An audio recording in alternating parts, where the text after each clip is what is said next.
महाराष्ट्र लोकसेवा आयोगाच्या पोलीस उपनिरीक्षक पदाच्या परीक्षेत महाराष्ट्रातून मुलींमधून 2023 मध्ये पहिला आलेल्या अश्विनी केदारी यांचा अकस्मात मृत्यू झालाय।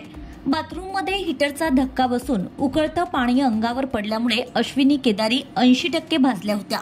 त्यांना रुग्णालयात दाखल केलं होतं, पण 28 ऑगस्टपासून मृत्यूशी सुरू असलेली झुंज अखेर 10 दिवसांनी संपली। अश्विनी केदारी यांनी अखेरचा श्वास घेतला। त्या पुण्यातील खेड तालुक्यातील पाडू येथील शेतकरी कुटुंबातील होत्या। पिंपरी चिंचवडच्या डी.वाय. पाटील रुग्णालयात अश्विनी केदारी यांच्यावर उपचार सुरू होते, पण गंभीररित्या भाजल्यामुळे त्यांच्याकडून उपचारांना अपेक्षित प्रतिसाद मिळत नव्हता। अखेर अश्विनी केदारी यांची 10 दिवसांपासून मृत्यूशी सुरू असलेली झुंज संपली। पोलीस उपनिरीक्षक पदाच्या परीक्षेत महाराष्ट्रातून मुलींमधून पहिल्या आलेल्या अश्विनी केदारी भविष्यात जिल्हाधिकारी होता यावं म्हणून प्रशासकीय परीक्षेची तयारी करण्यात गुंतल्या होत्या, पण भलतंच घडलं।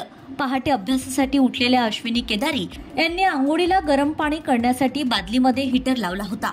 अचानक त्यांचा डोळा लागला आणि थोड्या वेळाने त्यांना जाग आली। त्यावेळी पाणी जास्त गरम झालं होतं।